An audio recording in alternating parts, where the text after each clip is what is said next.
I am confident for you in what you can't even believe about you right now, because we've never been through this before. So he's saying, borrow my confidence.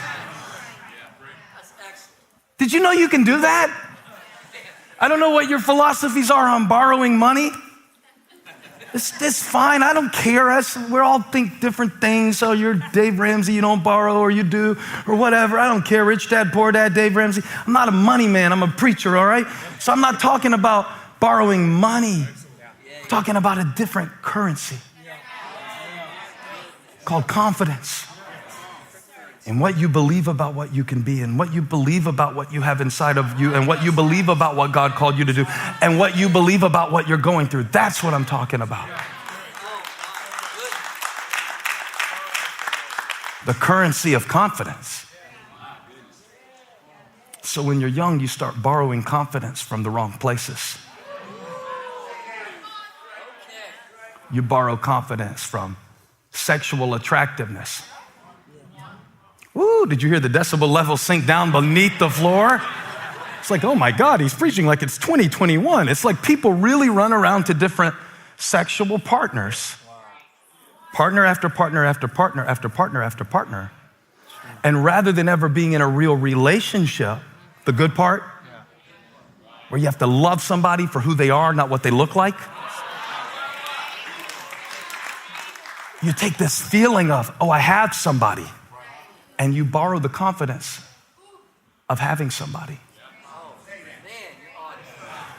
But when you borrow confidence from the wrong places, the interest rate is ridiculous. That hit me right there. I'm talking about when you get in a relationship where you have to compromise your values to get your needs met. Y'all, that's worse than the check cashing place. It's an interest rate. And let me tell you another thing. While I got you fired up about all the people that you kept going to because you wanted them to validate you, but they can't because they're not God. They didn't make you. They don't know you like that. And they have their own insecurities. So leave them alone and get it from God. Hey. You keep trying to borrow confidence from people who have insufficient funds. They can't do it. They can't. They want to, they just can't. They're flesh and bone and blood and dirt and snot and spit and human and stuff like you. So that's why Paul wouldn't go into self-pity. Nobody helped me. Nobody prayed for me. He's like, no, I got a partner. I got a partner. I've got a partner. I got a partner. I got a partner. I got a partner. I got a partner. Say it right now. I've got a partner. Wow, wow, wow. God gave me some people that were with me at first. God gave me some people who have been where I've never been before. You know, when you go through something challenging, you can read a book. You are not the first one in history who went through that. You know how many times I borrowed Tom Lehman's knowledge, confidence, wisdom? Lisa, every 9:30s that y'all would be at, he would text me before the 11:30. I would be back there in the back trying to rewrite my message because I would think, that was horrible, that's awful. He would text me, my pastor, preach it just like that again at 11:30. I'd be like, oh, that was good. How many times, Carrie, it's a little melody in a songwriting session, right? And it'd be like, and somebody goes, oh, that's good. And you're like, it is? That's why you need partners.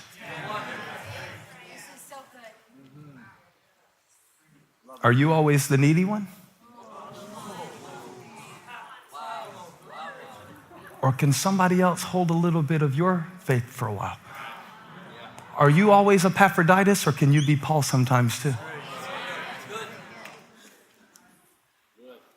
I hope more than Elijah borrows my boosts. We're going to get on that Instagram page with this sermon. I can feel it already. I think that guy does. We're going to be on there. That's all right. But if he borrows my shoes, I hope more than he borrows what's in my closet. I hope God will help me get to a point kind of where Paul was in my life, where it's like becoming confident. That's great. To borrow confidence, you have to sometimes. But then there's being confident.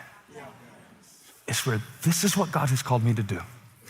This is how God made me to do it. This is what he's given me to get the job done. This. I keep hearing that. This.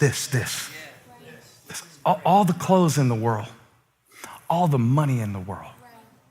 I know that sounds really like abstract and spiritual, but I promise you, all of that cannot compare with one word from this. From this.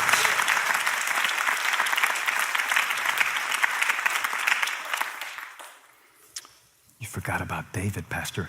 No, I didn't. Because the people that should have been his partners, the people that should have been his comrades, the people that should have believed in him.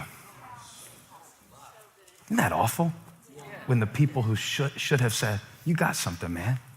Keep going. Hey, I know that's all right. You don't fit in, but that's for a reason. You're too big for that small place. Just keep growing. You don't have to fit in. It's all right now. David, the future king of Israel, comes down to bring bread to his brothers. And his brother, go back to the verse now, I'm really ready for it, burned with anger and said, why have you come down here? Now I'm gonna tell you something, David didn't exactly know that yet. He thought he came to feed his brothers. He really came to fight for his nation. So his confidence is not in what he's doing. His confidence is something different. I will remain confident in this. That's what he said in Psalm 27. Now look at this incident. It's not necessarily connected, but maybe this is where he started becoming confident. Becoming confident, building that confidence, building the skill to walk into a room and have enough confidence that you don't need to be the center of attention. Building enough confidence to have people who criticize the way you choose to live your life and just keep on being true to what God has put in your heart. And yeah, I'm gonna adjust and change, but that's a process. And this event in his life is really indicative of the integrity of what God was creating in David, because when Eliab said, you left those few sheep in the wilderness, he's demeaning David. You see it?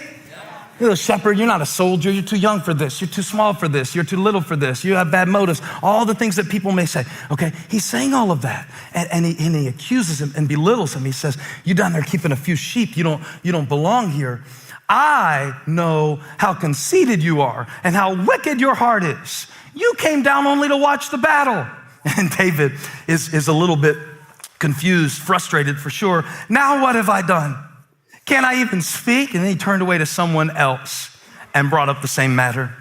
And the men answered him as before. Watch this. His confidence didn't come from his big brother. So his big brother can't take it away. There needs to be a part in you that knows, I appreciate everybody and everything that God sends me. But if they walk away, he won't. If they fall short, he won't. If this brook dries up, there will be a bird in the sky an hour from now.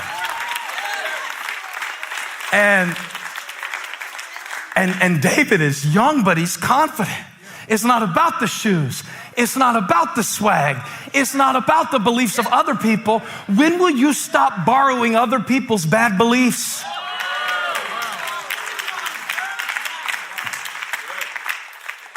One that Eliab didn't believe in David, Eliab didn't believe in himself.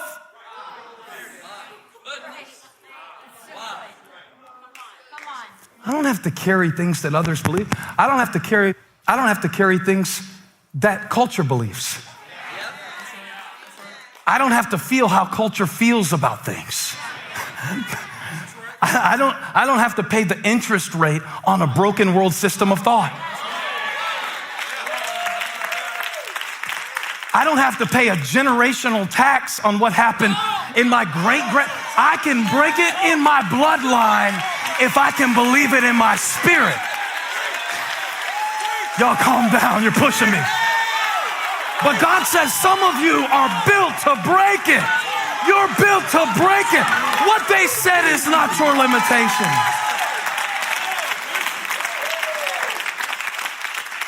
Don't let their limitation become your insecurity.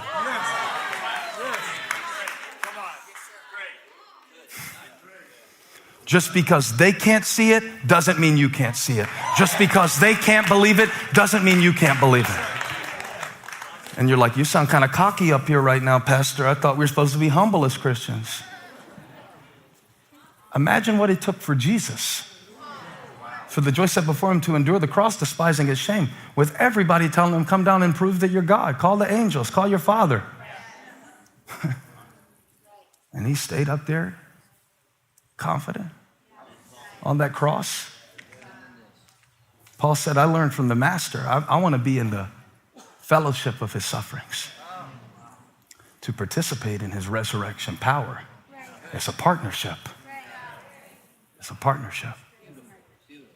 And David said, I don't need to be partners with Eliab. I'm partners with God.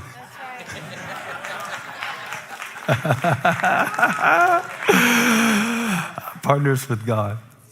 I have the name of the Lord. And things start getting really weird after that. Because Saul, who is the king that God is replacing, hears that David wants to go fight Goliath. And he calls him over in verse 33 and said, you're not able to go out against this Philistine, this Philistine, this Philistine. What's the Philistine's name? Goliath, this Philistine, this Philistine. You're only a young man. He's been a warrior from his youth.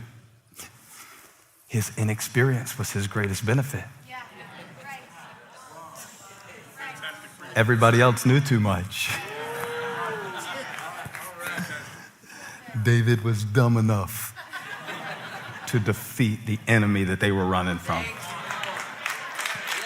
So stop saying, oh, I can't do this. I don't know enough. I got to show you something. I got to show you this. David said to Saul, verse 34, your servant has been keeping his father's sheep. He starts reading his resume to the insecure king. And isn't it funny? David put the same thing on his resume that his brother used to insult him. The things that the things that you use to disqualify you, God's like, that's exactly what I want to use. That's exactly why I want to use you. Isn't that crazy? I've been keeping sheep. Didn't you hear my brother? And watch this. When a lion or a bear came and carried off a sheep from the flock, I went after it and struck it and rescued the sheep from his mouth. And when it turned on me, I seized it by its hair and struck it and killed it, confident. Your servant has killed both the lion and the bear. This uncircumcised Philistine will be like one of them.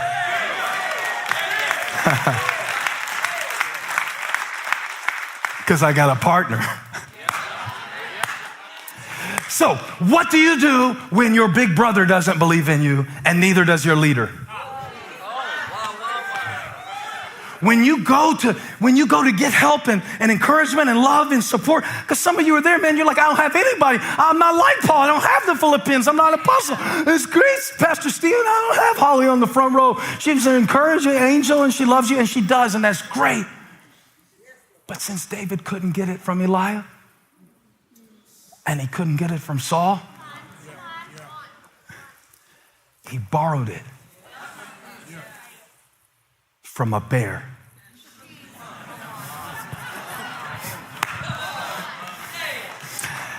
He said, now, wait a minute. I never did this before. But one time, somebody say one time. One time I was out doing my job and there was an attack that came against what I was responsible for.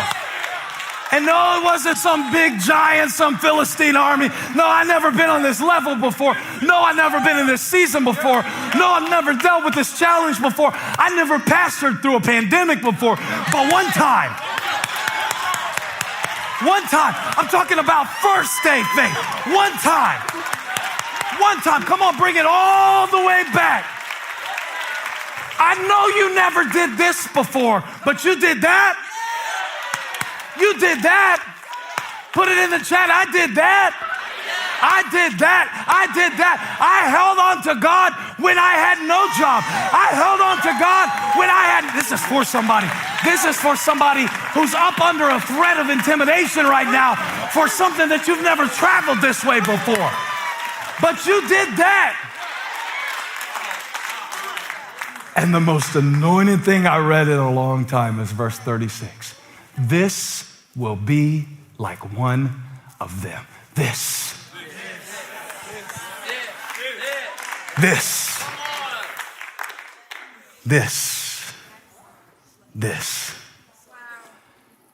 God has given you a this for every them.